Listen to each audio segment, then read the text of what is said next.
বাইতুল মুকাররমের তো ইমাম পালায়া গেছে, দেখেন কত বড় শয়তান, ও পালায়া গেছে। ওই বেটিরে কইছে জাতি জননী, বেটিও পালাইছে, ইমামও পালাইছে। বাড়ি বোধহয় আপনাদের আশেপাশেই হবে, বোধহয় ফরিদপুর আপনাদের কাছেই তো বোধহয়। আল্লাহ তাকে হেদায়েত দান করুন। কিসের ঘরে কি হইলি? হ্যাঁ, আল্লামা ওনার আব্বার নাম কি ছিল? ওই যে জিনার ছেলে পালিয়েছেন, আব্বার নাম কি ছিল? হ্যাঁ, চিনেন না আপনারা? গহনডাঙ্গা মাদ্রাসার প্রতিষ্ঠাতা, দেওবন্দের শ্রেষ্ঠ ছাত্রদের একজন, অনেক বড় আলেম ছিলেন তিনি, নামটা মনে আসবে। তিনি জামাত ইসলামীকে পছন্দ করতেন।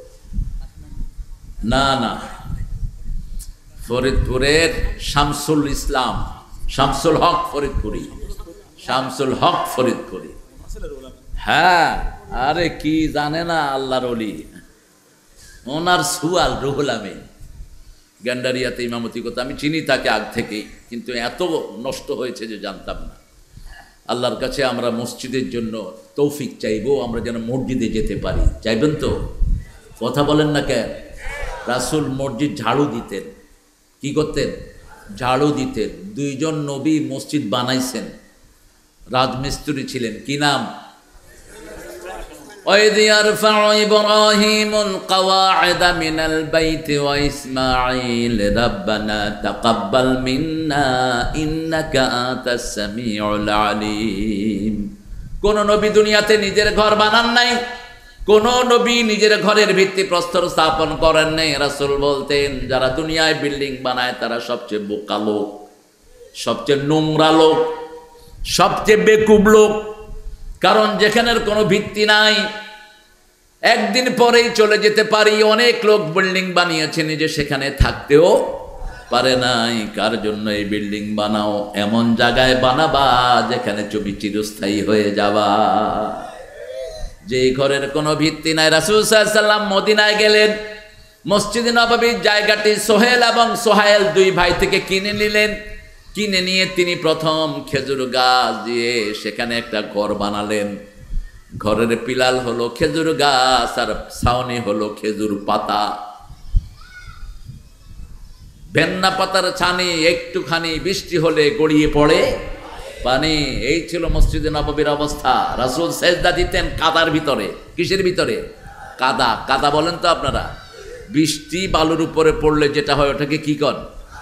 কাদা। এই কাদায় সেজদা দিতেন। বুখারীর বিখ্যাত হাদিস, লাইলাতুল কদর রাসূল বলে দিবেন যে this is the night for পাওয়ার, এটা হলো লাইলাতুল কদর। রাসূলকে আল্লাহ জানিয়ে দিয়েছেন। তিনি আসলেন, 2 রাকাত নামাজ পড়লেন, কপালে কাদা লেগে গেল। কি লাগলো? কাদা লেগে গেল। আমাদের মসজিদগুলো পাকা, মুসল্লিগুলো কাঁচা। আর তখন মসজিদ ছিল কাঁচা, মুসল্লি ছিল, দুইটা একসাথে হয় না। আপনি দুনিয়াও কামাই করবেন, আখিরাতও কামাই করবেন, একসাথে হবে না। লা ইয়াজমাউ আমনাইন ওয়া লা খাউফাইন। রাসূল বলতেন দুটি নিরাপত্তা একসাথে হবে না, দুটি ভয় একসাথে হবে না। যারা আল্লাহকে ভয় করে দুনিয়াতে হারাম হালাল বেঁচে চলে, মৃত্যুর পরেই আল্লাহ তাদেরকে ভয় শূন্য কবর দিয়ে দিবে। আর যারা দুনিয়াতে আল্লাহকে ভয় করে না, মৃত্যুর পরে তাকে ভয়যুক্ত জাহান্নামে ঢুকিয়ে দিবেন কে? আমরা দুনিয়াতে আল্লাহকে ভয় করব, রাজি আছি তো?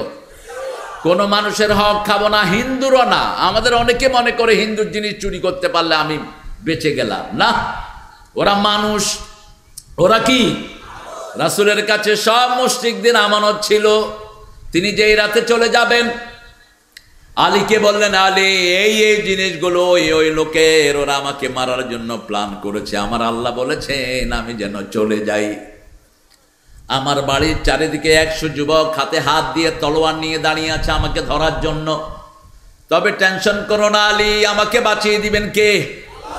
আল্লাহ বললেন কিছু বালু আঙ্গুল হাতে তুলে নাও, আর একটা আয়াত পড়ে ফু দিয়ে দাও, জাআলনা মিন বাইনি আইদিহিম সাদ্দা ওয়া মিন খালফিহিম সাদ্দা ফাগশাইনাহুম ফাহুম লা ইউবসিরুন। ফু দিয়ে ছেড়ে দাও। বালু ফু দিয়ে ছেড়ে দিল। আল্লাহ ওদের সবার চোখের ভিতরে বালু ঢুকায়া দিলেন।